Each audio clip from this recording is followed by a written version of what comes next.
Muy bien, sean todos bienvenidos a esta nueva edición de Entre Trances, en compañía de mi amigo Luis Arocha. Hola Luis, ¿cómo estás? Hola Félix, ¿cómo estás? ¿Cómo han pasado?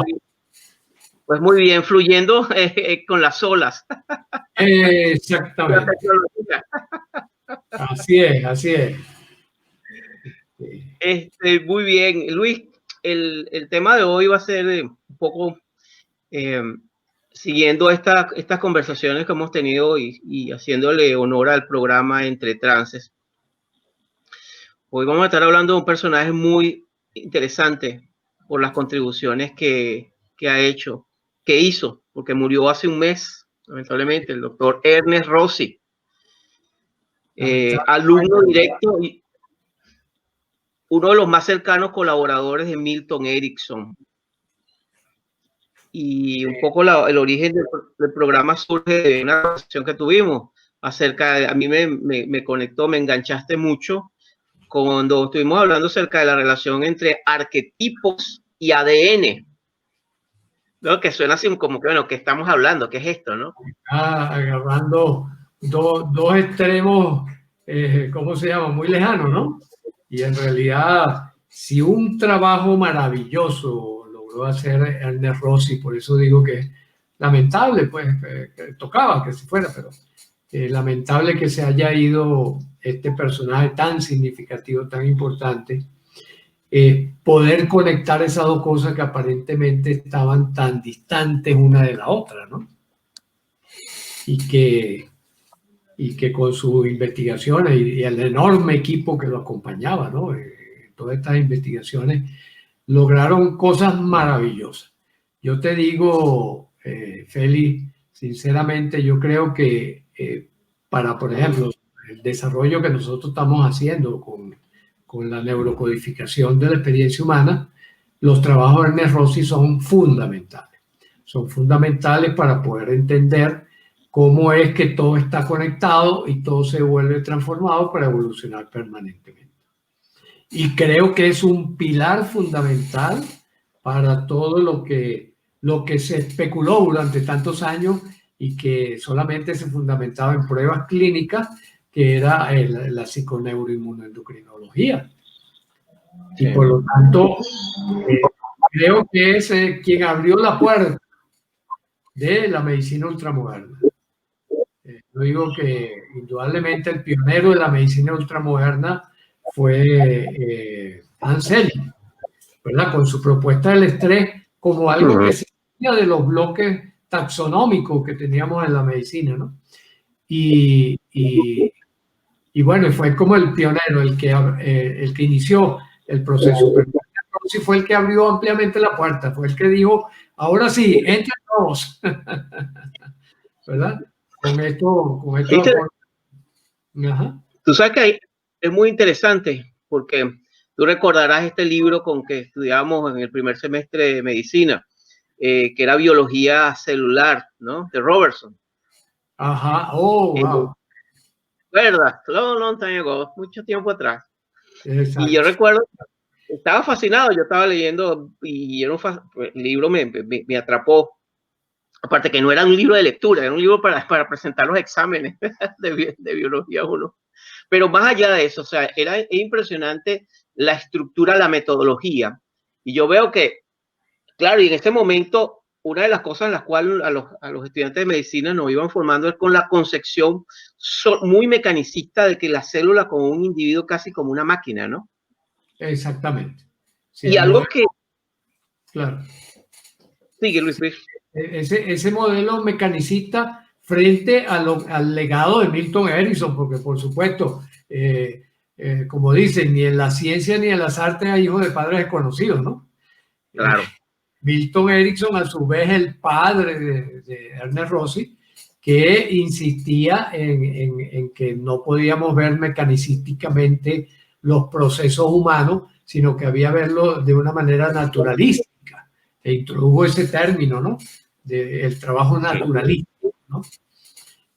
Al decir hay que fluir con lo natural. Y quizá una de las cosas más interesantes y que Ernest Rossi lo destaca del trabajo de Milton Erickson era como Milton Erickson intuitivamente, si cabe el término, ¿verdad? Intuitivamente pudo llegar a los ritmos ultradianos, ¿no? A eso iba. Menciona Ernest, y de una manera espontánea, de una manera que él dice, bueno, es que esto es lo que yo veo que va resultando, ¿no? Porque era un poco como probar ensayo, error, corrección, ¿no? El trabajo de Erickson, y que Ernest Rossi pone dentro de la metodología científica. Yo creo que ese es el gran paso que da Rossi, es que introduce lo que era una cosa que el mismo Erickson no sabía explicar muy bien, y por eso él decía, yo no tengo teoría, yo trabajo con lo que voy registrando. Claro, era un observador extraordinario, ¿no?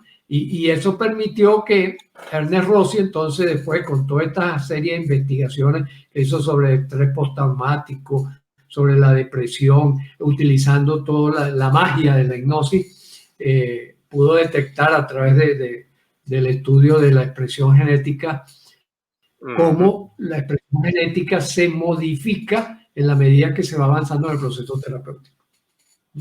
Fíjate que hay unos elementos, retomando lo que yo te decía sobre, por ejemplo, la concepción de la biología celular, ¿no? Ajá.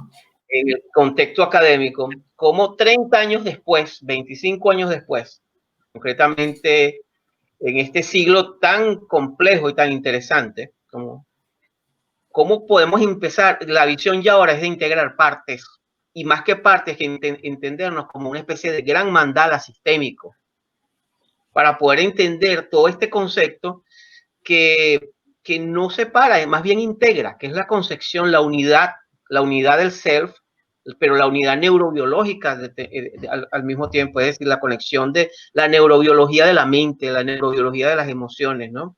Y eso abre un campo enorme por varias razones. Hablar de Ernest Rossi es hablar de verdad un investigador un pionero en muchos campos al mismo tiempo, porque Ernest Rossi, si algo hizo, es que abrió el campo en muchos frentes al mismo tiempo. Y voy a hacer un poquito de revisión histórica, sobre todo porque hay mucha gente que nos escucha, Luis, que son especialistas en el tema, saben lo que estamos hablando, y sobre todo también a la gente que está comenzando en esto. Hay 3 momentos interesantes en la vida de Erickson. Cuando se gradúa en la Universidad de Michigan, ejerce como psiquiatra. En la vida de Erickson, los conocedores saben que Erickson se divorcia de su primera esposa, un divorcio oscuro. Nunca más, las relaciones fueron muy malas entre la primera esposa de Erickson y Erickson, contado por sus propios hijos. Don Milton. Y eso, con Milton Erickson, eso genera, aparte de la situación física de Erickson, que se mude, se casa luego con Elizabeth Erickson, y en ese contexto se muda, sobre todo por razones de salud, a lo que sería su hogar, Arizona, Phoenix. Y entre un periodo aproximadamente, que fue la década, aproximadamente lo que fue los 60, principios de los 50, 60, mediados de los 70, abre su escuela privada, abre su consulta privada. Y es a partir de cuando se retira Erickson, que fue aproximadamente ya en el 74, cuando comienza a abrir la instrucción. Ya me he retirado, he pagado mi casa, tengo mis 8 hijos, están muchos en la universidad, es decir, voy a enseñar. Y Ernest Rossi, para integrar esta dispersión de cosas, integrarla en una sola cosa, es de los, yo diría, posiblemente el segundo o tercer círculo de los estudiantes que empezaron a rondar a Erickson, porque Erickson tuvo varios círculos de estudiantes, que es lo que vamos a estar desarrollando en las próximas sagas, ¿no? Pero sobre todo el hecho de que Ernest Rossi, cuando encuentra a Erickson, había ya escrito un libro que tenía que ver con arquetipos y sueños, ¿no? Y cuenta el mismo Ernest Rossi cómo el impacto que generó cuando él ve a Erickson en esa pequeña casa en Phoenix, Arizona, muy humilde, muy modesta, apenas un cuartico de no más de 2 metros, con incluso la silla de Erickson era casi rota, que se movía, que él tenía que hacer, y el impacto que le genera a Erickson. Pero interesantemente, que es un poco lo que vamos a ir desarrollando también, el impacto que le generaba a Ernest Rossi cuando él iba a ayudar a Milton Erickson, sobre todo lo cargaba y lo montaba en la van de la familia para hacer paseo y sobre todo a los lugares donde había muchas reservaciones indias, porque Erickson también tiene una raíz india de nativos americanos, pero esa es otra historia. Pero lo interesante es que en una ocasión él cuenta Ernest Rossi, que él le daba mucha tristeza ver a Erickson paralizado y apenas movía la boca, ¿no? Y él le decía, y él tenía mucho miedo de que Erickson se le cayera en sus brazos cuando él lo montaba de la silla de rueda a la van, a la camioneta. Y Erickson se le quedaba viendo y le decía, Ernest, todo va a estar bien. Y seguía, ¿no? Seguía. Y él dice que eso tiene que ver mucho con el impacto que tuvo en sus trabajos.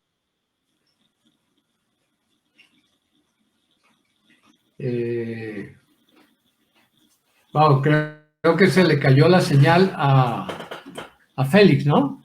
Se le cayó la señal a Félix y creo que yo sigo transmitiendo por lo que veo aquí, ¿no? Aquí dice que yo estoy transmitiendo, que yo estoy en vivo y continúa el en vivo, de tal manera que, bueno, vamos a esperar. Oh, okay. Es parte del viaje.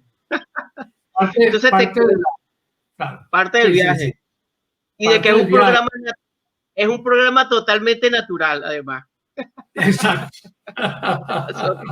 No hay problema. ¿Qué hubiese dicho don Milton acerca de este acontecimiento? Y tranquilo, hubiera dicho como le digo a Rosy, ¿verdad? Tranquilo, Félix, que la cosa continúa, todo va a estar bien. No te preocupes, no me voy a caer, no me voy a lastimar. Hablando de sincronizaciones. No, está muy interesante esto que nos está diciendo. Sí. Entonces no se cayó de la van. Y nunca se cayó de la van, ¿no? Y eso ayudaría mucho a Rosy cuando en su propio proceso de recuperación, que eso es algo que ya hablaremos más adelante en el programa. Tú como investigador en el área de psiquiatría y que has sido un pionero, yo creo que en Hispanoamérica, Luis, en el tema de la conexión mente-cuerpo, ¿cómo ha influido los trabajos de Ernest Rossi en tu trabajo y en tu propia visión terapéutica? Yo descubrí a Rossi, sí, por allá por finales de los 80, creo que todavía estábamos en Caracas, ¿no? Y trabajando con las cuestiones de Erickson, trabajando con la programación neurolingüística, que sabes que trabajé muchos años con el modelo de PNL, buscando, encontré a Rossi y fue como un despertar. Para mí fue un despertar, porque fue, esto va en lo que yo estoy sospechando. Yo venía con una serie de sospechas y quizás esa es la razón por la que he tardado tanto en fundar escuelas, porque yo siempre dudé de mis sospechas. Yo decía, no me lo creo, ¿no? Durante muchos años yo decía, estas sospechas tienen que ser de orden psicótico, pues, o sea, porque van como contracorriente. Pero a mí me desagradaba profundamente aquella discusión entre natura y nurtura, ¿no? Es decir, entre genes y ambiente. Eso me hacía mucho ruido. De hecho, cuando aparece la epigenética, también la saludo con un gran abrazo, ¿verdad? Porque digo, esta es la vía. Y Ernest Rossi precisamente dedica su vida a explorar ese camino, explorar el camino, cuál es la conexión que hay entre los genes, nuestra mente, nuestras posibilidades artísticas, educativas, plasticidad cerebral, todo eso en un solo paquete, que es precisamente lo que estamos trabajando en estos momentos con la medicina ultramoderna, a través de lo que llamamos el modelo GAME o GAIN, por utilizar ¿cómo se llama? El anglicismo, ¿cómo se llama? El norteamericanismo, pues. El GAIN, utilizamos el GAIN, que son las siglas de genes, ambiente, mente, estrés, como los 4 componentes que al interactuar van a dar como resultado que yo camine por la ruta de la salud y el gozo o por la ruta del sufrimiento y de la enfermedad. En ese momento, los trabajos de Rossi son tremendamente ilustrativos y sirven de base para precisamente cuando yo converso, discuto con los colegas, sobre todo con los colegas médicos, les discuto acerca, miren, esto tiene una tremenda base científica. Aquí no estamos hablando en el aire. Aquí estamos presentando un modelo que tiene apoyo, por ejemplo, a través de los estudios que ha hecho Rossi y ahora todo su equipo, ¿verdad? Y que ha continuado su equipo y que también iluminó Candel y toda esta gente, ¿no? Hablando de que esa separación entre mente y cuerpo no existe, es una ilusión, ¿ya? Son niveles distintos, como también nos enseñó Gregory Bateson, ¿verdad? Niveles distintos de organización de la misma naturaleza. Y que, por ejemplo, Ernest Rossi destapa muy bien en esa conversación a través del análisis que va haciendo de cómo el proceso circadiano hace que lo que está ocurriendo en mi cerebro se conecta con el sistema endocrino y se conecta con el sistema de relaciones externas, ¿ya? A través de las neuronas espejo y todo este sistema que está bastante bien descrito al día de hoy de cómo funcionamos de manera integral. Fíjate que hay varias cosas. Yo me gustaría como hacer un esbozo bastante sencillo, porque hablar de Ernest en términos académicos implica toda una disertación académica, porque precisamente, Luis, algo que a mí me gusta, y tú conoces bien mi estilo, yo primeramente tengo una formación científica y por allí me voy, ¿no? Yo necesito la evidencia, ¿no? Exacto. Y si algo tiene serio Ernest Rossi es la investigación, como tú bien dices. Fue un investigador con una cantidad de trabajos, pero de verdad que fue una mente privilegiada, Ernest Rossi. Ernest Rossi, hay un libro en español, lo tengo acá precisamente, este es uno de los libros que lo traje acá, se llama 20 minutos en la pausa, en la edición en español, pueden verlo. Este libro es precisamente donde Ernest desarrolla para el público todo lo que la implicación de lo que son lo que él llama los ritmos ultracircadianos, es decir, esa curva de entre 120 minutos en un sentido práctico que tú tienes, en cual es importante hacer una pausa, y que esos 20 minutos, después de 1 hora y media, 2 horas, dependiendo del ritmo circadiano de cada quien, es decir, cuando hablamos de ritmo, es decir, estamos hablando en términos neuroendocrinos del ascenso hormonal, de una cantidad de neuropéptidos y de hormonas que hacen que una persona alcance el performance, el top, por ejemplo, de su actividad física, mental, emocional, intelectual, bien sea un nadador, bien sea un escritor, bien sea un conferencista, bien sea una persona que está pintando su casa y donde el tope de actividad es el máximo y luego en todo, como todo ritmo, va descendiendo. Y luego viene un ritmo que es lo que llama el periodo ventana, donde hay como una pausa de recuperación, de healing. Y eso está tomado en precisamente mucho lo que hacía Milton Erickson con el trance hipnótico. La habilidad que cuenta, no solamente Ernest Rossi, que cuentan muchos de los alumnos de Erickson con los cuales yo me he formado, en el cual siempre comentan como que en puntos en común. Erickson tenía una capacidad, una habilidad para detectar el momento en el cual la persona estaba en lo que Ernest Rossi décadas después habló de los ritmos ultracircadianos, para meter a la persona, hacer las inducciones hipnóticas exactamente cuando la persona estaba en ese momento, ese periodo en el cual es un trance naturalístico, un trance natural. Las implicaciones en investigación, que ya estamos yéndonos porque el trabajo de Erickson es muy anecdotario, pero en términos de información, de investigación, sobre todo los que trabajan con los trastornos del sueño, neurólogos que están en el área de sueño, por ejemplo, tiene que ver cómo esos ritmos están alterados, esos periodos de circadianos, sobre todo en personas con trastornos mentales, esquizofrenia, psicosis, trastornos de ansiedad. Y una de las cosas que precisamente que introduce Rossi en el trabajo es la posibilidad de utilizar de una manera integrada, porque yo veo un tema de integración, no de pelearse, con, por ejemplo, el dibujo, el pintar, la meditación, la capacidad de una conversación, para reiniciar ritmos. Sí, sí, sí. Ajá.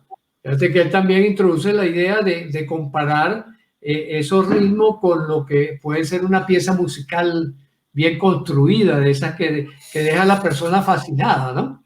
Correcto. Cómo tiene sus momentos también de subida y bajada de los ritmos musicales para lograr eso. Yo te diría, en esencia, es como armar el Lego. Hermosa metáfora, Luis César. ¿No? Yo por eso tengo siempre esto a mano, porque esto me sirve mucho a mí para explicar de una manera sencilla de qué se trata todo este proceso, donde todos estos gigantes han contribuido a que nosotros entendamos de qué trata la vida y de qué trata nuestra inserción en la vida, ¿no? Allí tocas el tema, que es lo que me gusta mucho de estas conversaciones contigo, de la interacción con muchos de nuestros amigos, es que yo he partido siempre de la premisa que la lectura, que los libros, el acceso a la belleza de la información, no tiene sentido si eso no lo podemos traducir en términos concretos en la vida cotidiana, en lo práctico, en lo pragmático, en el bienestar de la vida, ¿no? Entonces, por ejemplo, los que nos están escuchando, los amigos que nos están escuchando en esto, y esa parte que tú y yo siempre es imposible que se nos escape, que es la de dar como información aplicado al aquí y ahora, es, por ejemplo, los que nos están escuchando, y a lo mejor están como un poco confundidos, bueno, pero el que habla Luis, y sobre todo si no conoce mucho el tema, estamos diciendo que si, por ejemplo, mide cada 2 horas cómo está tu ritmo de energía, y cuando esté tu ritmo de energía, que sientas que corporalmente estás muy bajo implica de energía, implica cuando comienzas a bostezar.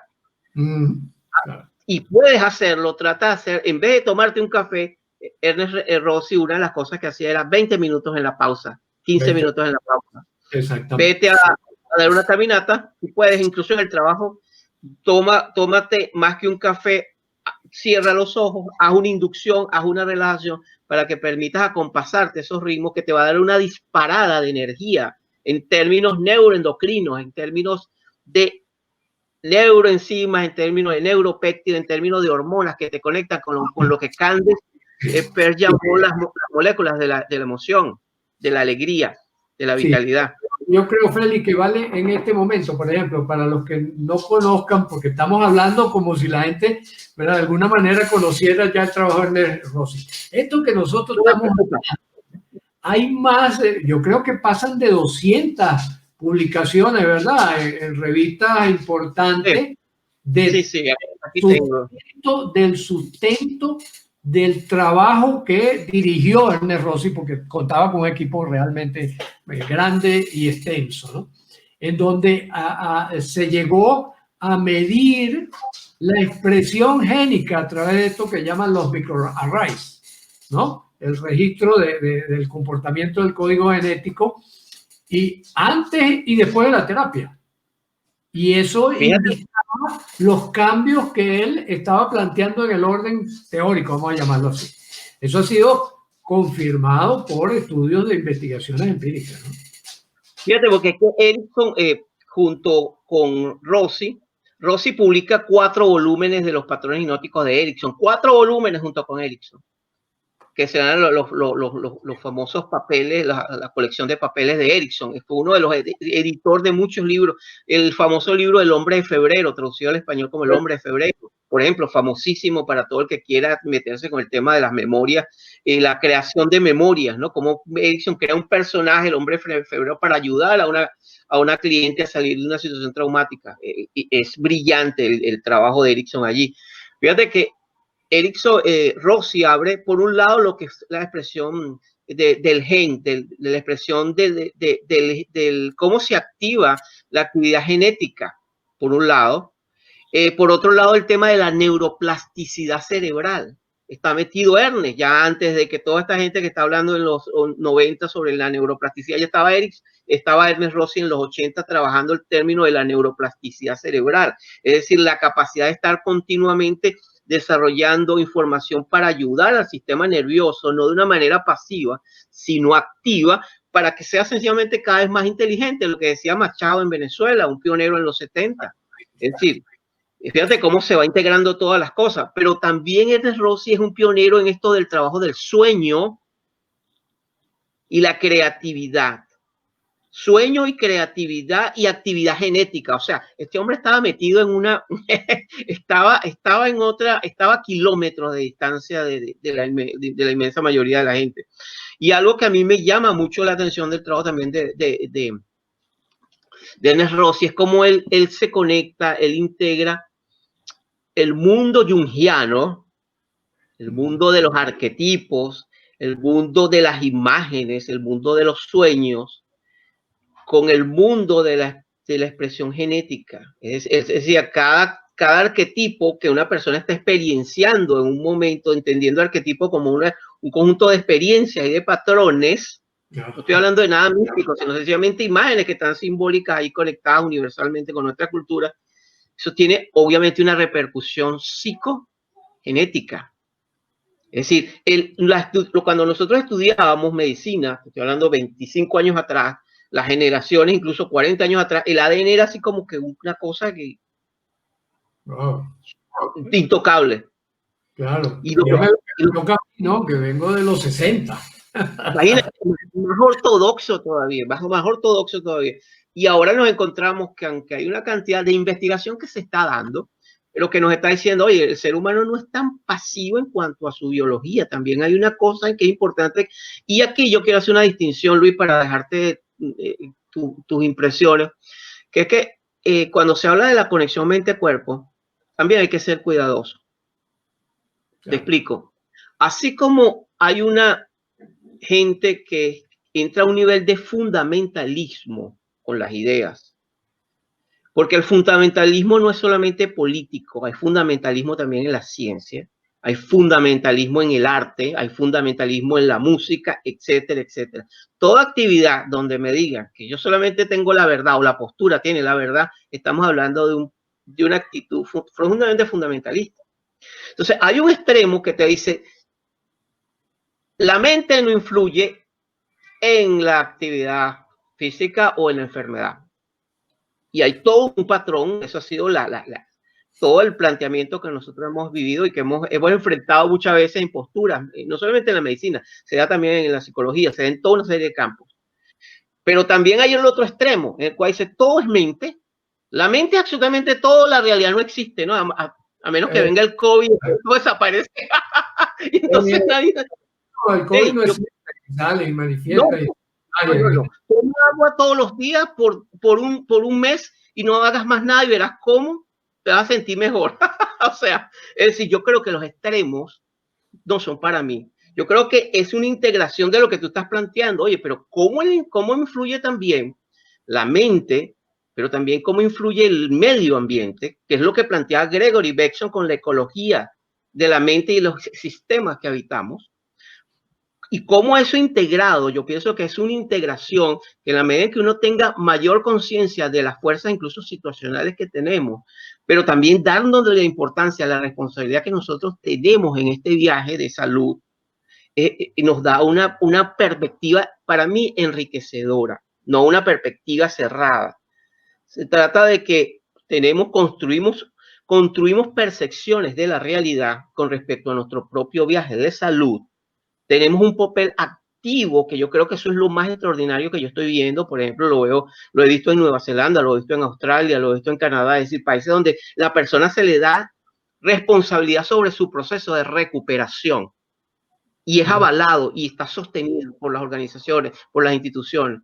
Pero al mismo tiempo, la posibilidad también de entender que hay una cantidad de elementos en los cuales la persona tiene que estar consciente, como lo que es la alimentación, como lo es la polución, es decir, entrar en un sistema macro de lo que es el proceso de la responsabilidad que tenemos con nosotros, pero también las cosas que no controlamos. ¿Qué opinas tú de esto, este planteamiento que te hago? Fíjate que lo que nosotros lo llamamos el modelo estándar del diseño humano. En el modelo estándar, que es un intento de matematizar la experiencia, mucha gente dice, pero ¿cómo se te ocurre? ¿Cómo vas a matematizar? Es que la matemática es lo que nos permite agarrar las cosas, agarrar los toros, el toro por los cachos. Pero, no significa que dejamos de sentir o que dejemos de ser humanos, sino todo lo contrario, que tenemos más posibilidades de adueñarnos de nuestro sentir y de conducir nuestro sentir. Entonces, en este modelo estándar, nosotros dividimos, en primer lugar, el punto de partida es la energía vital. Y esa energía viene de afuera. Esa energía es la de los alimentos, es la del agua, es la de la luz, es la de los campos electromagnéticos, todo eso que está allí. Y lo filtramos a través de vías de entrada, entre ellos los sentidos. Los sentidos y también nuestras vías de alimentación, como es la respiración y como es el consumir alimentos, ¿no? Pero después eso es procesado por el organismo y particularmente por lo que yo llamo el órgano de tomar decisiones, el cerebro. Para simplificar, yo le explico a la gente, mire, tiene un hígado que es el que fabrica, allí se fabrican todas las sustancias que van a formar parte de su cuerpo. Usted tiene unos pulmones que son los que toman el oxígeno y lo mandan a la sangre para que usted nutra toda esa fábrica que usted tiene. Y tiene un cerebro que es el organismo que es el poder central, que es ¿cómo se llama? El Capitolio, ¿verdad?, de nuestro cuerpo. Y allí tomamos las decisiones. Esa capacidad de tomar decisiones es lo que nosotros llamamos mente, que le ubicamos 4 grandes memorias. Pensamiento, es decir, la posibilidad de construir ideas, conexiones entre las ideas, conceptos, todo eso. La parte afectiva, que son las emociones y los sentimientos, y la parte ejecutiva, que es todo lo que tiene que ver con metabolismo y con movimiento, por ejemplo, también de tipo voluntario. Y eso afrontado a 4 grandes realidades, ¿no? Nosotros lo ponemos en 4 grandes realidades. ¿Cuáles son esas 4 grandes realidades? La realidad material, objetiva, externa, que obedece a leyes físicas, químicas y biológicas, que es ajena a lo que nosotros pensemos o deseamos. La realidad social, que es esta constitución de poder llegar a acuerdos o desacuerdos en nuestro desenvolvimiento como equipos. La realidad mental, que es esa que sí es íntima, está dentro de mí y que por lo tanto allí cualquier cosa es válida. Los sueños, las ensoñaciones, los arquetipos, todo eso es válido para cada quien. Y la realidad espiritual, donde incluimos todo aspecto trascendente, que en ese caso, por ejemplo, Ernest Rossi nos habla es de el arte, de la ciencia, de la mística, de todas esas cosas que tienen que ver con lo que nos trasciende a nosotros como elementos, pero que nos configura como una especie de energía. Equilibrar todos esos elementos es estar en salud, es lo que pudiéramos llamar salud integral. Yo creo que Ernest Rossi, porque quizás en eso, por ejemplo, en el equipo Neurocode somos un poco atrevidos en el sentido de lanzarnos a hacer una propuesta teórica con hipótesis y que después sean corroboradas o rechazadas, ¿ya? Ernest Rossi siempre fue muy cuidadoso en el sentido de que lo que él fuera postulando, asegurarse de que fuera abarcable, y él lo decía, por la medicina basada en evidencias. ¿Ya? Sí, sí, sí. Eso, y como digo, nosotros más allá cuando proponemos esto de la medicina ultramoderna, cómo asumir esa teoría, asumir la teoría del GAME o del GAME, ¿verdad? Genes, ambiente, mente, estrés, como el modelo central para abordar cualquier cosa que nosotros hagamos, ya sea hacia la salud o ya sea hacia la enfermedad. Cuando yo te escucho hablar, Luis, me remontas a Grecia. Me remontas a la Grecia, el concepto de la Grecia antigua, ¿sabes? ¿Te acuerdas las casas de la curación en honor al dios Asclepio, el dios de la medicina, alumno de Quirón? ¿No? Ese concepto cuando la persona estaba enferma, fíjate cómo todo bellamente se conecta. ¿Qué hacían los antiguos? Dale al paciente agua sana, comida sana, sol, belleza, y dale descanso y déjalo soñar, ¿no? Y fíjate que viajamos luego 2000 años en el tiempo, en estos tiempos, y fíjate que los planteamientos de lo que mucha gente está investigando tiene que ver con ese mundo donde ahí vamos a ir de esto que estamos aquí montados a lo que es la vida de Ernest Rossi, como que hacer una integración de cosas. A la edad de 64 años, Ernest Rossi le da un accidente cerebrovascular. Que él cuenta, yo seguí mucho a Rossi, y él cuenta posteriormente, sobre todo, que él empezó realmente a entender el genio de Milton Erickson fue a raíz y después que le da el accidente cerebrovascular, que no fue menor, fue un accidente cerebrovascular bastante extenso.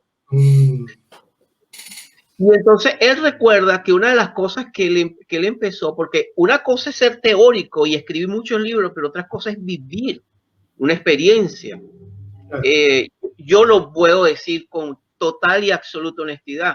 Yo, con respecto, por ejemplo, al tema migratorio, yo cuando emigré, yo tengo 15 años que emigré, y los 2 primeros años, la PNL no me funcionó. Para nada. La hipnosis no me funcionó. Yo estaba bajo un estado absolutamente de confusión, de shock cultural, y solamente fue en la medida que yo fui integrando, y entonces me acordé mucho de la metáfora del Quirón. Ajá. Es decir, el curador herido. Y dije, bueno, mira, lo que me queda es empezar a escribir un poco conmigo y a dibujar un poco de lo que yo estoy sintiendo para ver cómo ordeno esto. Eso fue mi mecanismo, ¿no? Te digo esto referente a las cosas, es que me recordó mucho cuando yo leía a Ernest Rossi lo que fue relatando de lo que fue su proceso de recuperación. Erickson le dijo en varias ocasiones, Ernest, es que yo creo que la vida no es un proceso de curación, es un proceso de rehabilitación continua. Y Ernest Rossi dice, nunca entendí lo que me quiso decir Erickson hasta que viví el proceso de mi propio proceso de rehabilitación, porque a veces estamos como muy obsesionados con esto de salud perfecta, curación perfecta, ese tipo de ventas que a veces son sencillamente, soy muy honesto, unas estafas. Cuando lo que estamos hablando es un proceso realmente de recuperación en ese balance entre resiliencia y sistema inmunológico y vulnerabilidad. Entonces, hay una cosa que él dice que fue cuando él empezó a entender lo que hacía Erickson, es decir, el sufrimiento que tenía Milton Erickson, sobre todo los últimos años de vida de Erickson. Erickson murió con mucho dolor. Eso lo comentan muchos alumnos de Erickson, que incluso en conversaciones directas que he tenido con muchos de ellos, entre ellos está Gilligan, Jeffrey Seid, Bill O'Halloran, y yo siempre les hice preguntas así como para comparar datos y saber. Me decían, no, Erickson murió con mucho dolor. Y sin embargo, una de las cosas que yo pienso que en ese sentido pasó con Ernest Rossi es cómo él aplicó lo que, y dijo, tuve que ser muy humilde, tuve que dejar mis libros y comenzar a soñar, empezó a tener sueños. Y él recuerda que uno de los sueños, Luis, es que él un día, el primer sueño que él tuvo después que ya sabía que él tenía un accidente cerebrovascular, es que se soñó con su cabeza, era una especie de cabeza girando, cabeza tridimensional girando continuamente en una especie como de cubo verde, y en ese cubo verde él se pudo meter y ver el coágulo, es decir, el que produjo el accidente, la obstrucción arterial. Y entonces, en base a eso, él comenzó a decir, wow, ¿qué me está queriendo decir? Y entonces él empezó a interpretar esa rotación como empezar a ver diferentes posibilidades para su rehabilitación. Y ahí comenzó un viaje que yo creo que es lo más fascinante de Rossi. Cuando ya ese Rossi de coraza cognitiva, que es solamente un libro que habla de comienza a ser un Rossi que comienza a bailar. Y de hecho lo veo, lo invito a los amigos que vean videos de él bailando. Ya comienza, él dijo, aprendí a bailar a los 66 años. Y es que comienza a reencontrarse con dos cosas que él plantea en sus libros. Dice, hay dos elementos que contribuyen con un bienestar y una integración en el cuerpo. Una vida que se comience a conectar con experiencias ricas en la vida. Ojo, experiencias ricas pueden ser algo sencillo como abrazar a tu hija, a tu hijo. Claro. Una experiencia significativa es sencillamente mirar el sol y disfrutarlo. Yo no estoy hablando de nada complejo, estoy hablando del aquí y ahora, la sencillez, el estar, el disfrutar esta interacción que tú y yo tenemos en este momento, por ejemplo. El disfrutar cada instante, ¿no? Cada momento, con lo que venga. Y otro, algo que tú haces mucho, Luis, que es la actividad física.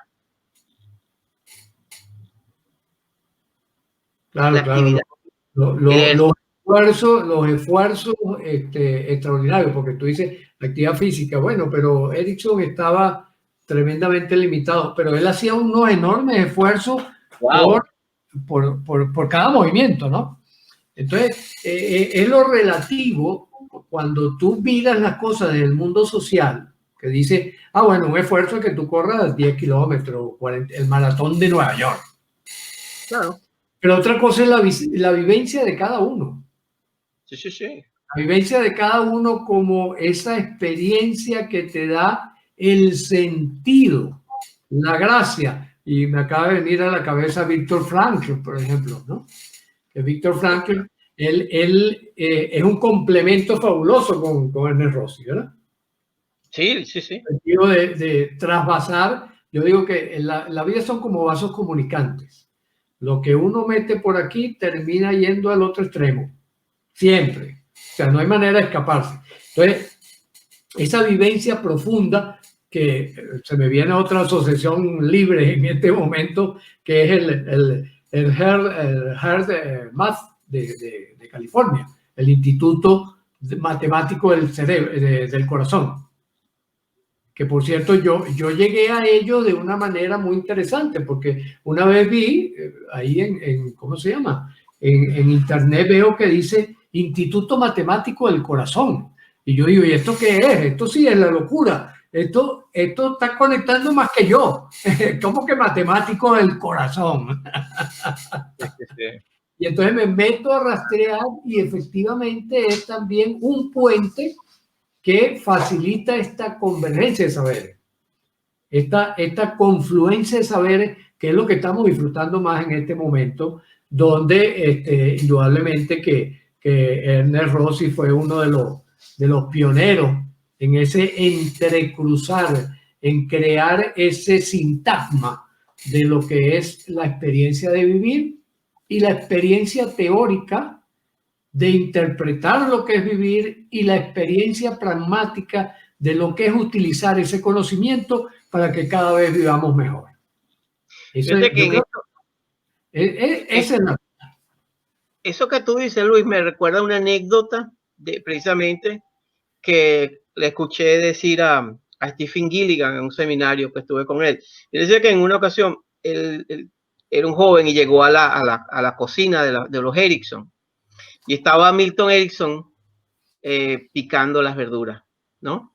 Para la cena, ¿no? Y entonces le dice, doctor Erickson, ¿qué está haciendo usted? Claro, el doctor Erickson, que es el doctor Erickson picando verduras. Por favor, el doctor Erickson. Y Erickson se le quedó viendo y le dice, muy bien, haciendo mi trabajo. Haciendo mi trabajo. Es decir, Erickson lo hacía también. Posterior él entendió que era una manera de Erickson de ejercitar sus músculos, de ejercitar su musculatura, no importa lo que hagas, no importa si es que corras, si haces lo que sea, pero incluso para Erickson su nivel era eso, por el nivel de debilitamiento y distrofia muscular que él tenía, era cortar las verduras, porque eso lo ayudaba a tener un mínimo de movilidad con las manos, ¿no? Exactamente. Claro. A cada quien, una frase de Lenin, ¿no? A cada quien según sus necesidades de cada quien según sus capacidades, ¿no? Un poco como, sí, también ahí vamos a lo que tiene que ver con la personalización del trabajo, que era otra de las grandes habilidades de Milton Erickson, ¿no? Personalizar el trabajo. Es decir, a quién tengo delante y cuál es su sistema, cómo organiza él todo ese juego, ¿verdad? Entre genes, ambiente, mente, estrés. Esta persona en particular, ¿cómo juega con eso? ¿Cómo juega con el game? ¿No? fíjate que eso que tú dices por el modelo que tú estás planteando y que vienen muchos investigadores planteando, y sobre todo los que nos están escuchando, ¿en qué se traduce? Bueno, en la posibilidad de que tu viaje es único, bien sea, estamos hablando de un viaje de salud mental, una salud física, estamos hablando de una experiencia que estás teniendo en cualquier ámbito migratorio, un proceso difícil, complicado, un evento, un estrés, una pérdida importante. Entonces, primero entender tu singularidad. Cada quien es único, el viaje de una persona es diferente al de otro. Y sobre todo eso de poder uno encontrarse con dos líneas que se abrazan. ¿Cuáles son mis habilidades, mis capacidades, mis recursos internos y externos que me pueden ayudar? Como en el viaje de héroe de Joseph Campbell, los aliados que me convocan. Pero también, ¿cuál es mi vulnerabilidad? ¿Cuál es mi tragedia? ¿Cuál es mi debilidad? No, esencialmente danzar con esas dos partes. Porque lo que hablábamos de la joya de la herida, o sea, las grandes heridas te traen cuando las escuchas, que es, yo creo que la médula constitucional, no solamente el trabajo de Ernest Rossi, de Erickson, es decir, bienvenida a la vulnerabilidad. Qué bueno que estás acá, que te tengo acá para poder escucharnos y empezar a establecer una relación, ¿no? Con esa parte mía que necesita ser escuchada, atendida o sencillamente que necesito, sencillamente va a ser un compañero de viaje en otros casos, ¿no? Que eso te da un marco completamente diferente. Exacto, entonces voy hilando todo eso, ¿no? Lo voy hilando y lo voy llevando a lo que en psicología positiva llaman ahora fluir, ¿no? Con este concepto que creo que fue Csikszentmihalyi el que lo introdujo. Es correcto, la idea de fluir a través de ese hilo que es la construcción de tu historia o de mi historia, ¿no? Sí. Y como le suelo decir yo a los pacientes y a los coaches cuando trabajo, les suelo decir, mire, la vida es una novela que usted está escribiendo y las buenas novelas son las que te sorprenden en el próximo capítulo. Así que vamos a ver con qué nos vas a sorprender en el próximo capítulo. ¿Ya? El post-terapéutico o post-coaching, ¿no? Es un viaje, yo creo que un viaje fascinante, el poder tener el privilegio, Luis. Este es un momento de verdad, lo que estamos viviendo es un momento extraordinario, en el sentido de información. Si sabemos viajar por la jungla. Yo le decía a Bill O'Halloran, ¿sabes que hay una anécdota que tengo con Bill O'Halloran? Bill O'Halloran fue un alumno de Erickson, o es un alumno de Erickson, que se llamaba antes William O'Hudson, pero esta Oprah le hizo una entrevista y se dio cuenta que le caía mejor Bill O'Halloran. Él escribió un libro muy interesante, Raíces Profundas. Y yo le digo, mira, doctor O'Halloran, a mí me parece que ese libro de Raíces Profundas es un libro muy interesante. De hecho, para mí me impactó. Fue el libro que a mí me llevó al mundo ericksoniano. Corrían los años por los 80, por allí, no recuerdo, 87, 88. Y él me dijo, pero si yo considero que es mi peor libro. Y yo le digo, pero entonces yo le digo, como texto, la clase que daba en el posgrado, un tiempo lo utilizamos como texto, el de Raíces Profundas, precisamente por la orientación que llevaba, ¿no? Yo le dije, y yo una de las cosas que le decía a O'Halloran, sí, pero es que lo que pasa es que dentro de la jungla, que es todos estos modelos, y nosotros pudiéramos hacer 20 entretrances con 20 diferentes alumnos de Erickson fácilmente, Luis. Claro, sí, sí, seguro. Dentro de la selva ericksoniana, entendiendo que en el mundo aproximadamente se escriben libros sobre Erickson y los abordajes ericksonianos cada 100 al año. Eso es y más la cantidad de artículos, pero yo le decía, pero la virtud que tiene ese libro, si lo pueden conseguir, es una joya, ¿verdad? El libro, porque es que sistematizas, das una especie de brújula frente a esta selva de modelos que se generó en términos, selva en términos de metáfora, ¿no? En la riqueza y la diversidad de modelos de diferentes, porque eso fue muy interesante. Y entonces le reencuadró la cosa y dice, oye, yo nunca había pensado que mi libro pudiera significar eso, ¿no? Claro, él evolucionó un tipo de escritura más, como más, va a una línea más práctica, más directa, pero aún así yo creo que lo mismo me pasa con Ernest Rossi. Que Ernest Rossi es lo que tú estás diciendo, Luis, él sistematiza, integra, recolecta información valiosa para exponer básicamente cómo la mente y cuerpos son una unidad, que ya lo venía diciendo, pero lo expresa y lo integra de una manera extraordinaria. Sí, sí, sí, sí. Realmente cualquiera de los textos, sobre todo los textos, podríamos decir, para los principiantes, los textos sencillos, ¿no? Sí. De la neurobiología, no sé si lo tendrás por ahí a mano, ¿no? Sí, La neurobiología de la mente, si mal no recuerdo. Yo recomendaría este libro para comenzar con Ernest Rossi. Déjame acercarlo más para que se vea bien. ¿Se ve bien, Luis? Sí, ponlo un poquito más a tu derecha. Ahí, exacto. Los 20 minutos de pausa, que es el estudio de los ultradianos. Sí, sí.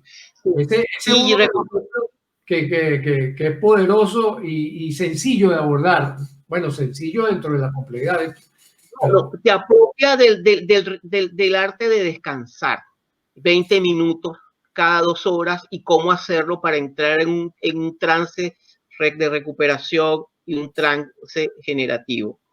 Que por cierto, él era uno de los principales aplicadores de eso, ¿no? En su seminario él tenía por costumbre que lo que daban 120 minutos, bueno, vienen 20 minutos de relax y ¡pum! Y bueno, junto a su esposa, ¿no? Él fue como Erickson, tuvo una esposa que lo acompañó, una psicóloga lo acompañó todo ese viaje. Hay otro libro que me gustaría recomendar, que es este está en inglés, es un a ver, si está más acercado, se llama Ericksonian Approach. Es un libro fundacional. Este libro está escrito por Rubin Batino, es un clásico dentro de los trabajos ericksonianos. Y hay un capítulo que fue uno de los que preparé para que están las contribuciones de Ernest Rossi, en el capítulo 22, donde están las contribuciones desde lo que es la psicobiología de la expresión del gen y la terapia mente-cuerpo. O sea, en este capítulo, él resume todo con bibliografía, toda la información de lo que ha sido el trabajo de Erickson para alguien que quiere investigar, que está haciendo un trabajo de investigación. Son mis recomendaciones de trabajo. Lamentablemente todavía no ha sido traducido al español, pero es un libro que fácilmente la lectura es bastante técnica, de manera que se lee bastante bien. Pero me parece que, bueno, que es una dirección, Luis, para comenzar estos viajes y sobre todo los que nos siguen, que están interesados en seguir investigando. Sí, a propósito de este encuentro, yo estoy en varios grupos de médicos, psicólogos, gente pensante, estoy en varios grupos de eso, y les mandé la información y les dije a los médicos de todas las especialidades, le mandé una copia del libro de Rossi, de Psicobiología de la Mente, diciéndole, este es el mejor regalo que puede recibir un médico. Sí, por supuesto. Porque yo me recuerdo que, por ejemplo, cuando yo estudiaba, como digo, many years ago, en los años 60 del siglo pasado, los internistas sobre todo hablaban de lo infratentorial y lo supratentorial. Y entonces cuando la persona empezaba a hablar mucho, le decían, no, mándelo al psiquiatra porque ese es un problema supratentorial, ¿no? Era como que la barrera encefálica representaba una frontera inquebrantable entre lo que era el mundo de la vida, la persona, y el mundo biológico, ¿no? Eso yo decía, un poco en broma, un poco en serio, yo decía, Los médicos no somos médicos, somos veterinarios. Muy bien. Abordamos a la persona como si fuera un animal, como si fuera un perrito o un gato, con el cual no puedes conversar acerca de la vida, que es el don mayor que tenemos nosotros como seres humanos. Sí. La posibilidad, además de ser seres biológicos, nosotros tenemos la posibilidad de comentar lo que ocurre. Y en ese comentar interpretamos, creamos mundos. Bueno, hemos desarrollado toda esta maravilla que estamos viviendo hoy en día. Y eso es el distintivo, ese es el distintivo. Porque el resto, todo lo demás lo hacemos igualito que los veterinarios. Las dosis de los medicamentos, el tipo de medicamentos, todo lo hacemos a partir de investigaciones en animalitos, ¿no? Luis, ya para ir cerrando ya este entretrance, nuestro entretrance número 2, ¿ya? Si tú pudieras recomendar un ejercicio a nuestra querida audiencia, o tips o sugerencias para aumentar la calidad de bienestar en base a lo que hemos hablado, ¿qué nos sugerirías? Mira, el que le recomiendo a los grandes ejecutivos que siempre dicen, yo no tengo tiempo, yo le digo, no tienes tiempo, si el tiempo está ahí, el tiempo es inmutable, el tiempo en la macrofísica es inmutable, o sea, siempre vas a tener tiempo. Lo que puedes hacer es administrarlo bien o administrarlo mal, que eso es otra cosa, o sea, administrarlo para enfermarte o administrarlo para sanarte. Ahora, ¿cómo te sanas? Yo ahí sigo a Ernest Rossi. Ok, cuando tú veas que están pasando 120, 140 minutos y tú estás empezando a sentir que te duele un poquito la espalda, que bostezas, que sientes que los ojos se te caen un poquito, simplemente recuéstate un poquito, toma una respiración lenta y profunda, muy lenta y muy profunda, mira detrás de tus párpados. Y ahí van a aparecer luces, movimientos y tal. Déjate llevar por esas luces y esos movimientos y te va a aparecer, como decía Marcel Proust, un escenario de teatro. Ese escenario de teatro, síguelo. Si hay muchos inconvenientes, si surgen muchas angustias, consulta. Pero si te entretienes, lo disfrutas, descubres, te pones creativo, estás en la pista correcta.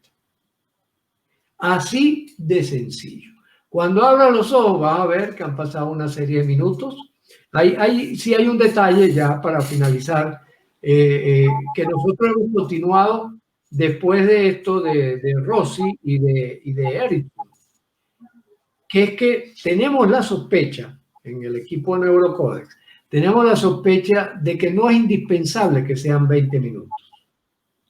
Sino que depende de la intensidad de la experiencia. No solo depende de la duración, sino que depende de las dos variables, duración e intensidad. Cuando tú logras una experiencia, esto yo lo empecé a sospechar, Félix, cuando ¿te acuerdas de esa época en que dábamos talleres por toda Venezuela y tal, ¿no? Viajábamos a cada rato para ir a dar unos talleres. Lo que daban era media hora para comer. Y entonces, yo que terminaba cansado en la mañana, tenía 40 kilos más de lo que tengo ahorita, ¿verdad? Entonces, terminaba cansadísimo en la mañana, aprendí a acostarme, a cerrar los ojos, y en 2 minutos yo estaba nuevamente cargado de energía. Y entonces me empecé a preguntar, oye, pero ¿y esto qué es? ¿Cómo es posible que yo en 2 minutos lo pueda hacer? Bueno, ¿por qué? Porque aprendí a zambullirme rápidamente.